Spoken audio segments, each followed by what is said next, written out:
রুকাইয়া, বাঁচতে হলে এখান থেকে লাফ দেওয়া ছাড়া উপায় নেই বলেই দুজনে হাত ধরাধরি করে লাফ দিতে তৈরি হলো।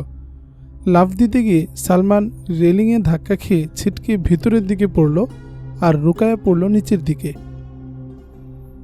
মানব জীবনের চিরকাঙ্ক্ষিত মধুময় স্বপ্নীল রাত বাসর রাত। এই রাতটি কারো জীবনে আসে চিরশান্তির অনাবিল ছোঁয়া নিয়ে, আর কারো জীবনে আসে অশান্তির দাবানল প্রজ্বলিত করে। কারো জন্য মধুময়, কারো জন্য বিষাদময়, কারো সীমাহীন আনন্দের, কারো সীমাহীন দুঃখ বেদনার, কারো সুখময় দাম্পত্য জীবনের সূচনা, কারো সুখ ঝরা অনন্ত দুঃখের ঠিকানা। সালমান ও রুকাইয়ার মধুময় বাসরটিও সুখময় আনন্দে ভরে ওঠার পরিবর্তে দুঃখের নীল বেদনায় ভারাক্রান্ত হয়ে গেল। ঘোর অমানিসা গ্রাস করে নিল তাদের ভালোবাসার স্বপ্নালোক। তারা পারল না চিরকাঙ্ক্ষিত সুখাধারের অনাবিল সুখ মন প্রাণ ভরে উপভোগ করতে, পারল না বহুদিনের তৃষ্ণার্ত হৃদয় দুটিকে ভালোবাসার পুষ্পরসে পরিতৃপ্ত করে নিতে, পারল না হাতে হাত রেখে একে অপরকে আদরে সোহাগে ভরিয়ে দিতে। কেন পারল না? কে দিল তাদের বাধা? কোন অমানিসা আগমন করল তাদের বাসর ঘরে প্রেমের প্রজ্বলিত দীপশিখাকে নিভিয়ে দিয়ে? এ কোন বিনাশী সর্বগ্রাসী সর্বনাশী ঝড় যে তাদের সুখের বাসরে তুষের আগুন জ্বালিয়ে মহা সর্বনাশা ঘটিয়ে দিয়ে গেল? হ্যাঁ, এ সেই ঝড়, যে ঝড় আটলান্টিক মহাসাগরের বেলাভূমি থেকে উঠে এসে সমগ্র পৃথিবীময় ধ্বংসলীলা চালাচ্ছে, হাজারো প্রেমিক প্রেমিকার ফুল সজ্জাকে লণ্ডভণ্ড করে দিচ্ছে, তাবৎ পৃথিবীময় তাণ্ডব লীলা চালিয়ে অশান্তির কালো ধোঁয়া উড়াচ্ছে। সে ঝড় মার্কিনী ঝড়। সে ঝড় ছিন্ন ভিন্ন করে দিয়ে গেল একের থেকে অন্যকে। বর্বর মার্কিন বাহিনীর নৃশংস ক্ষেপণাস্ত্র হামলায় ধ্বংস হয়ে গেল মেজর আসাদুল্লাহ সাহেবের 4তলা বিল্ডিংটি, যার 2য় তলায় ছিল বরকনের বাসর ফুলসজ্জা। 3য় তলায় ঘুমন্তে ছিল পুত্র মোয়াজ, এতিম ছেলে রাহাত ও আরও কতিপয় ছোট শিশু, যারা বিবাহ অনুষ্ঠান উপলক্ষে আগমন করেছিল মেজর সাহেবের বাড়িতে। মার্কিনীদের এই পৈশাচিক হামলায় পুরো এলাকা জুড়ে নেমে এলো শোকের কালো ছায়া। মহল্লার মানুষজন এসে জড়ো হলো মেজরের সাহায্যার্থে। বিল্ডিংয়ের অবস্থানরতদের ভাগ্য সম্বন্ধে কেউ কিছু অবগত হতে পারছিল না। শুরু হলো ধ্বংসস্তূপের মধ্যে অনুসন্ধান। মেজর আসাদুল্লাহ সাহেবের নেতৃত্বে পরিচালিত সালফিস্ট ব্রিগেড অব সালাউদ্দিন আইয়ুবীর মুজাহিদ সৈনিকগণ এবং এলাকাবাসী যৌথভাবে অনুসন্ধান করতে শুরু করল। কিন্তু ধ্বংসস্তূপের মধ্য থেকে উদ্ধার কাজ পরিচালনা করা অত সহজ নয়।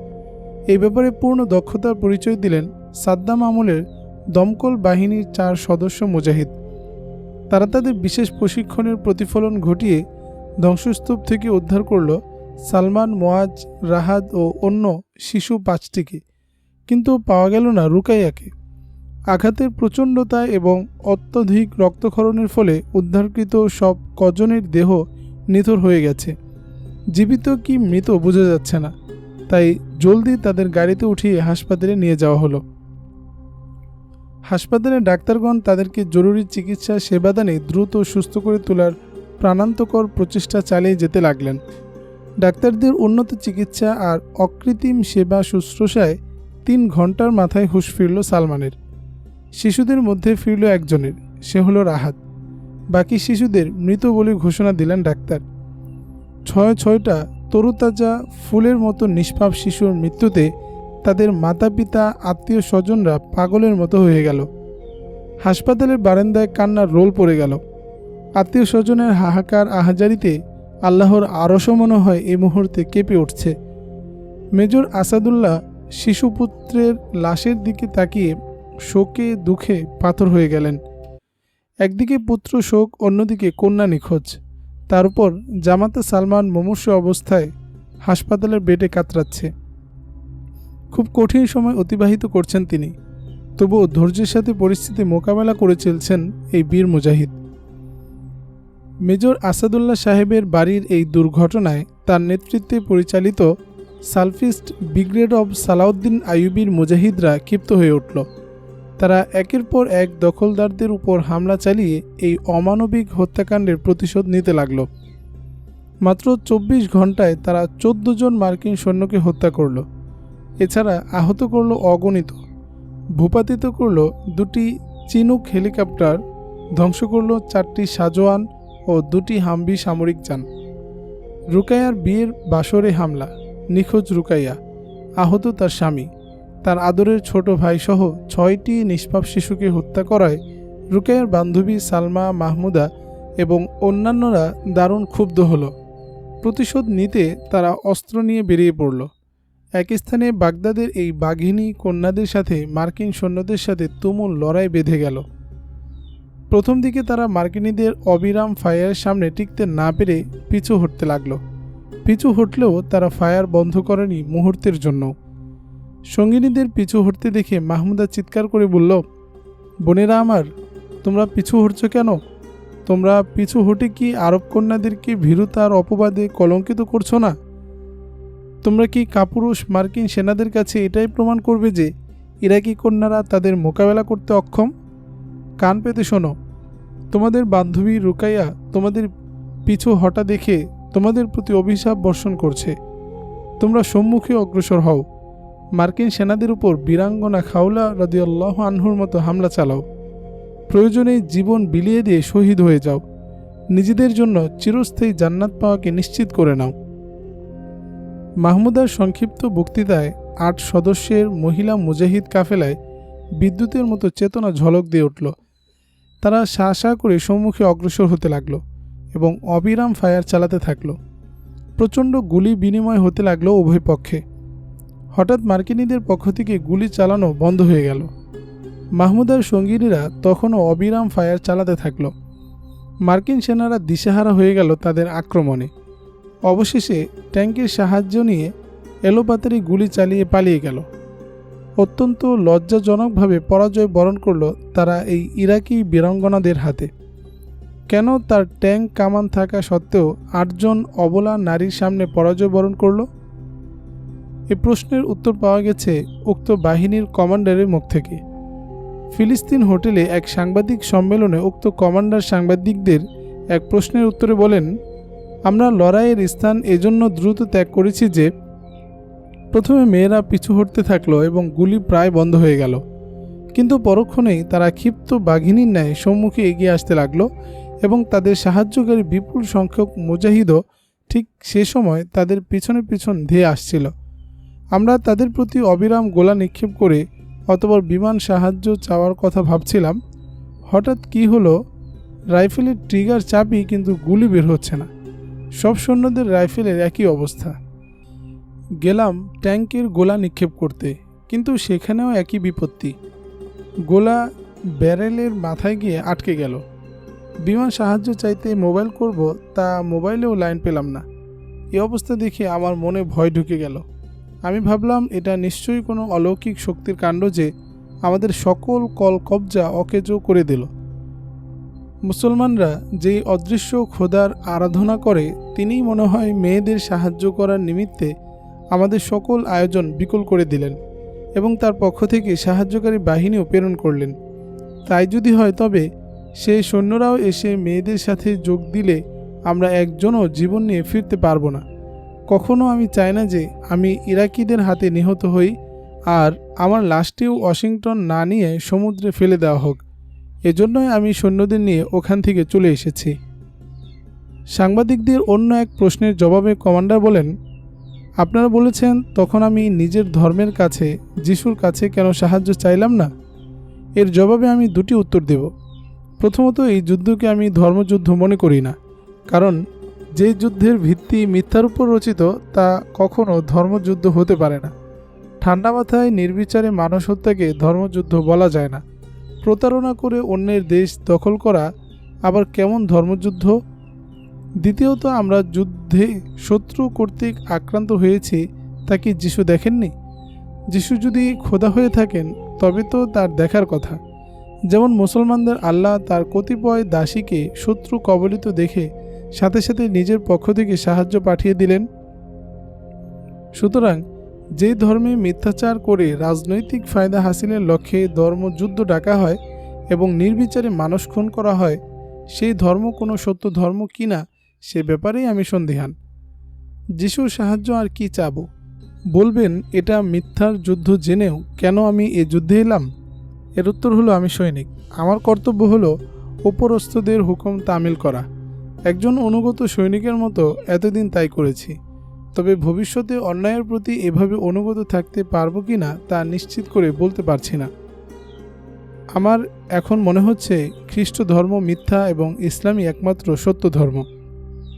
ঈগল যেই না শুনল তার আদরের বোন রুকায়ার কোনো খোঁজ নেই, মার্কিনীদের নির্দয় আঘাতে তার স্বপ্ন মধুর বাসর রক্তস্নাত বাসরে পরিণত হয়েছে, আর তার আদরের দুলাভাই সালমান কুরেশি হাসপাতালে মৃত্যুশয্যায় শায়িত, তখন রাগে ক্ষোভে সে যেন ফেটে পড়ল। মনের জ্বালা নিবারণ করতে তাৎক্ষণিকভাবে হামলা চালালো বাগদাদের মার্কিনীদের সদর দপ্তর গ্রিন জোনের অভ্যন্তরে। মর্টারের হামলায় গ্রিন জোনের পুরো ভবন থরথর করে কেঁপে উঠল। জানালার কাঁচ ভেঙে চুরে খান খান হয়ে গেল। পুরো বাগদাদ নগরী যেন প্রকম্পিত হয়ে উঠল মর্টার বিস্ফোরণের শব্দে। সালমানের সাথে রুকায়ার আগত সম্পূর্ণ হওয়ার পরপরই ঈগল চলে গিয়েছিল জনাব আবু বকর সাহেবের ওখানে। সেখানে আবু বকর সাহেবের আত্মঘাতী হামলা পরিচালনা, অতঃপর তার বাড়িতে শহীদদের স্মরণে শুকরিয়া অনুষ্ঠান করেই সে চলে গিয়েছিল নিজের আস্তানায়। তার এই আস্তানায় রক্ষিত পর্ণ সামগ্রী যা রুকাইয়াদের অভিযানে সংগৃহীত হয়েছিল তা নিয়ে মার্কিন সেনা দপ্তরে লঙ্কা কাণ্ড ঘটিয়ে পালাবার পথে সাক্ষাৎ হলো প্রেসিডেন্ট সাদ্দাম হোসেনের সাথে। পরিচয়ের পর ভালোবাসার সেতুবন্ধন রচিত হলো জান্নাতুল নাইমার সাথে। এত ব্যস্ততার ভিতর দুদিনে সে আর তার ফুফার বাড়ির সংবাদ নেওয়ার সুযোগ পায়নি। আজ এসে দেখল তার বাড়ি ধ্বংসস্তূপে পরিণত, আর শুনল রুকাইয়া নিখোঁজ এবং সালমান আহত হাসপাতালে। প্রতিশোধ হিসেবে প্রথম দফাতেই আঘাত হানল গ্রিন জোনে। গ্রিন জোনে হামলা করে ফেরার পথে সংবাদ পেল তার শুভাকাঙ্ক্ষী স্বাধীনতাকামী মুজাহিদা সারজাকে তার বাড়ি থেকে দখলদাররা গ্রেফতার করে নিয়ে গেছে। তাকে রাখা হয়েছে আবু গারিব কারাগারে। এদিকে বিবাহের অনুষ্ঠানে বোমা ফাটানোর চেষ্টাকালে ধৃত যে দুষ্কৃতিকারীকে ঈগল বন্দি করে রেখেছিল তার সম্বন্ধে মুজাহিদরা রিপোর্ট দিল যে সে অসংলগ্ন আচরণ করছে এবং অস্বাভাবিক কথাবার্তা বলছে। ঈগলের হাতে এখন কয়েকটি জরুরি কাজ, যার কোনোটির গুরুত্ব কোনোটির চেয়ে কম নয়। প্রথমত রুকাইয়াকে খুঁজে বের করা এবং মার্কিনীদের থেকে ব্যাপক প্রতিশোধ গ্রহণ করা। দ্বিতীয়ত বন্দি মুজাহিদ সারজাকে উদ্ধার করা। তৃতীয়ত বিবাহ অনুষ্ঠানে ধৃত গাদ্দারকে শাস্তি দেয়া। এ সকল কাজের মধ্যে ঈগল সর্বপ্রথম গাদ্দারের শাস্তি দেওয়াকে অগ্রাধিকার দিল। প্রথমে বদমাশটাকে জিজ্ঞাসাবাদ করার জন্য চোখ বেঁধে বাংকারের এমন এক গোপন কক্ষে নিয়ে গেল। বাংকারের গোপন কক্ষে আনার পর ঈগল তার নাম জিজ্ঞেস করল বাড়িঘরের পরিচয় এবং কেন সে বোমা হামলা করতে চেয়েছিল বিবাহ অনুষ্ঠানে।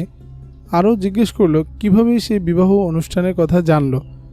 কিন্তু কোনো প্রশ্নেরই কোনো উত্তর সে দিল না, শুধু চাতক পাখির মতো তাকিয়ে রইল ঈগলের প্রতি, যেন সে কোনো কথাই বলতে পারে না, বোবা। অথচ গত 2-3 দিন বন্দি থাকা অবস্থায় সে বিভিন্ন রকম কথাবার্তা বলেছে, মুজাহিদদেরকে নানা রকম হুমকি ধমকিও দিয়েছে রীতিমতো, আর এখন বোবা সেজেছে। ঈগল বুঝল সোজা আঙ্গুলে ঘি উঠবে না, তাই দুজন মুজাহিদকে বলল, একে বাংকারের সিলিংয়ের সাথে ঝুলাও। কথা মতো মুজাহিদদ্বয় লোকটাকে ছাদের সিলিংয়ের সাথে ঝুলিয়ে দিল। ঈগল একটি লোহার স্টিভ দিয়ে বদমাশটার পাছার উপর কয়েক ঘা লাগাতেই মুখ খুলল সে। ঠিক মতো ঈগলের প্রশ্নের উত্তর দিতে শুরু করল। নাম তার আব্বাস আলী, বাড়ি সদর সিটিতে, জাতিতে শিয়া। মার্কিনীদের পরামর্শেই সে বোমা হামলার পরিকল্পনা করেছিল, এজন্য সে মোটা অঙ্কের পুরস্কারও পেয়েছে। বিবাহ অনুষ্ঠানে ঢুকেছিল বাহিরের মেহমানদের সাথে, তবে অনুষ্ঠানের কথা তার পূর্বে জানা ছিল না। সে মুজাহিদদের মধ্যে নাশকতামূলক তৎপরতা পরিচালনার জন্য ঘুরে বেড়াচ্ছিল বিভিন্ন স্থানে। তার প্রাত্যহিক রুটিন অনুযায়ী সেদিনও এই বাড়ির সামনে দিয়ে যাচ্ছিল। এমনই সময় বাড়ির গেটে ভিড় দেখে ছোট একটি বাচ্চাকে জিজ্ঞেস করে জানল এই বাড়িতে বিবাহ, তাই সেও ভিড়ের মধ্যে ভিতরে প্রবেশ করল। ঈগলকে সে পূর্ব থেকেই চিনত, তাই অনুষ্ঠানে তাকে দেখে সে ধরে নিয়েছিল উপস্থিত অন্যান্যরা নিশ্চয়ই মুজাহিদ, সুতরাং এই সুযোগ সে হাতছাড়া করতে চাচ্ছিল না। ইগলের প্রশ্নের উত্তরে সে আরও জানালো, তার কল পেয়েই বিমান থেকে হামলা করা হয়েছিল, যাতে নিহত হয়েছে মুজাহিদ সহ চারটি নাবালক শিশু, আহত হয়েছে সালমান, বিধ্বস্ত হয়েছে মেজর সাহেবের বাড়িটি। ইগল জানতে চাইল, তুমি তো ছিলে বন্দি, কল করলে কিভাবে? এবার বদমাশ খামোশ হয়ে গেল। তাকে চুপ করে থাকতে দেখে ইগলের মাথায় খুন চেপে গেল। আয়রন স্টেপ দিয়ে এলো পাথারি পিটানো শুরু করলো। সহ্য করতে না পেরে আব্বাস আলী গলা ছেড়ে চিৎকার আরম্ভ করলো, কিন্তু এতে ইগলের অ্যাকশন থামল না মোটেই। অবশেষে আব্বাস বলল, ইগল বলছি আর মেরো না। একথা শুনে ইগল পিটানো বন্ধ করলো। আব্বাস বলল, আমার প্যান্টের ডান পকেটে হাত দিলেই জানতে পারবে। তার কথা মতো ইগল তার ডান পকেটে হাত ঢুকালো। সেখানে পেল 2 ইঞ্চি দৈর্ঘ্য এবং 1.5 ইঞ্চি প্রস্থ একটি অত্যাধুনিক সুপার এক্সেলেন্ট মোবাইল ফোন, যা শরীরের যে কোনো জায়গায় লুকিয়ে রাখা যায়। এই উচ্চ ক্ষমতাসম্পন্ন মোবাইল তাকে সরবরাহ করেছে মার্কিনিরা। ইগলের জিজ্ঞাসাবাদে সে আরও অনেক গুরুত্বপূর্ণ তথ্য দিল। অবশেষে গাদ্দার আব্বাস আলীকে ইগল নিজ হাতে ব্রাশ ফায়ার করে তার গাদ্দারির উপযুক্ত শাস্তির ব্যবস্থা করল। রাতে মুজাহিদদের হাতে তার লাশ সোপর্দ করে বুঝিয়ে দিল এটিকে কি করতে হবে। মুজাহিদ ইগলের নির্দেশনা অনুযায়ী আব্বাসের লাশটিকে শহরের কেন্দ্রস্থলে ফিলিস্তিন হোটেলের সামনে একটি বৈদ্যুতিক খামের সাথে ঝুলিয়ে দিল এবং লাশের গায়ে সাদা কাগজের একটি সাইনবোর্ড বেঁধে দিল। কাগজটিতে লেখা ছিল, আমি নিজ জাতির সাথে গাদ্দারি করে মার্কিনীদের দালালি করায় দেশপ্রেমিক ইরাকিরা আমাকে এই শাস্তি দিয়েছে। যারা এখনও মার্কিনীদের দালালি করছো তারা আমার পরিণতি থেকে শিক্ষা গ্রহণ করো। সকালবেলা বিষয়টি বাগদাদের জনগণের দৃষ্টিগোচর হলে ফিলিস্তিন হোটেলের সামনে জনতার ভিড় জমে যায়। অতি উৎসাহী শিশু কিশোররা খুশিতে স্লোগান দিতে শুরু করে, মার্কিনীদের দালালেরা হুঁশিয়ার, সাবধান। দুষ্টু বুশের সৈনিকেরা এই মুহূর্তে ইরাক ছাড়। ইরাক হলো মোদের দেশ, হানাদারদের করব শেষ। এমনতর নানা স্লোগানে তারা এলাকাটি মাতিয়ে তুলল। বিষয়টি কতিপয় মার্কিনী এজেন্টদের দৃষ্টিগোচর হলো। গাদ্দার আব্বাস আলীর পরিণতি দেখে তাদেরও অন্তরাত্মা কেঁপে উঠল। সাথে সাথে তারা তাদের প্রভু মার্কিন বাহিনীকে ঘটনা সম্পর্কে অবহিত করল এবং লাশটি উদ্ধারের আহ্বান জানালো। কিছুক্ষণ পরেই এক প্লাটুন মার্কিন সৈন্য সেখানে এসে উপস্থিত হলো। তাদের দেখে শিশু কিশোররা আরও জোরে জোরে স্লোগান তুলল, বিদেশি দখলদার এই মুহূর্তে ইরাক ছাড়। বারবার তারা একই স্লোগান দিতে লাগলো। অবশেষে সৈন্যরা বিপদ সংকেত বাজিয়ে ভিড়ের মধ্যে গাড়ি ঢুকিয়ে দিল। জনতা ছত্রভঙ্গ হয়ে দুদিকে সরে গেল। তখন সৈন্যরা লাশটি নামিয়ে নিয়ে চলে গেল। ঘৃণিত গাদ্দার মুনাফিক আব্বাস আলীকে শাস্তি দেওয়ার পর ইগল মনোযোগ দিল মার্কিনীদের হাতে বন্দি মুজাহিদা সারজাকে উদ্ধার করার প্রতি। যথাসম্ভব তাড়াতাড়ি তাকে উদ্ধার করা দরকার, কিন্তু কিভাবে ইগল তাকে উদ্ধার করবে এ নিয়ে সে পড়ল মহা ভাবনায়। অনেক চিন্তা ভাবনার পর একটা সমাধান আসলো তার মাথায়। হ্যাঁ, এক্ষেত্রে মার্কিন বিমান বাহিনীর সদস্য ক্যাপ্টেন পার্ল ইউলসনের সহায়তা নেওয়া যেতে পারে। তবে এ ব্যাপারে তার সাহায্য নেওয়া একদিকে যেমন ঝুঁকিপূর্ণ, অপরদিকে নিরাপদ বটে। এছাড়া কারাগারে প্রবেশ করার অন্য কোনো পন্থা আপাতত ইগলের মাথায় আসছিল না। তাই সে ক্যাপ্টেন উইলসনকে ফোন করল, তাকে সব কিছু খুলে বলল। ক্যাপ্টেন পার্ল সাহেব ইগলের কাছে কদিন সময় চাইলেন। এ সময়ের মধ্যে তিনি কারাগারের ভিতর বাহিরের তথ্য সংগ্রহ করবেন বলে জানালেন। সারজাকে মুক্ত করানোর ব্যাপারে উইলসনের উত্তর শুনে ইগল অন্যদিকে মনোযোগ দিল। তার মনের মধ্যে প্রতিশোধের আগুন দাও দাও করে জ্বলছে। মার্কিনী সেনাদের রক্ত ঝরাতে পারলে এই আগুন কিছুটা প্রশমিত হয়, আবার অল্প সময় পরেই তা লেলিহান অগ্নিশিখায় রূপান্তরিত হয়। মার্কিন সৈন্যদের সর্বশেষ সেনাটিকে ইরাক ছাড়া করতে না পারলে তার এই আগুন পূর্ণরূপে নির্বাপিত হবে না। তাই সে এবার টার্গেট করল মার্কিনীদের সেবা দাস জাতিসংঘের বাগদাদ অফিসকে। কেননা জাতিসংঘের ছত্রছায়ায় দখলদাররা তাদের দখলদারিত্বকে বৈধতা দানের প্রয়াস পাচ্ছে। তাছাড়া ইরাকিদের শত্রু মার্কিনীদের চেয়ে এই সংস্থাটিও কম নয়।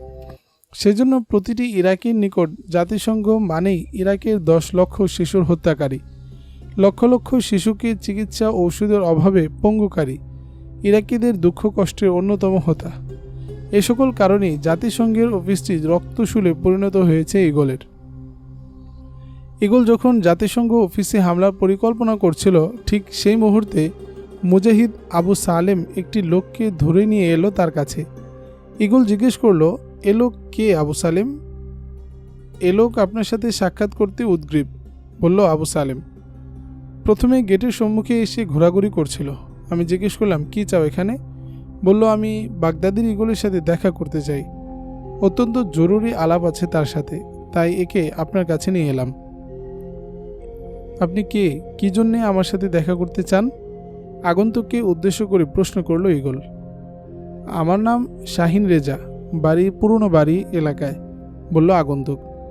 তোমাদের সহযোগী সারজা রেজার পিতা আমি। আপনি না মার্কিনীদের দালাল? আমার সাথে আপনার কি জরুরি আলাপ? বলল ঈগল।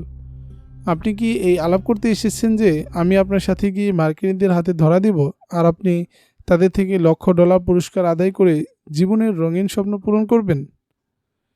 ঈগলের কথা শুনে শাহিন রেজার চোখ বেয়ে দরদর করে অশ্রু ঝরতে লাগলো। তিনি কাঁদো কাঁদো স্বরেই বলতে লাগলেন, ঈগল, আমি গাদ্দার, মুনাফিক, বেঈমান, অপরাধ জগতের মানুষ। আমি অপরাধী ছিল আমার নেশা এবং পেশা। একথা বাগদাদে সবাই জানে, কিন্তু কেউ জানে না কেন আমি অপরাধী হলাম, কোন কারণে আমি অপরাধকে পেশা হিসেবে বেছে নিলাম।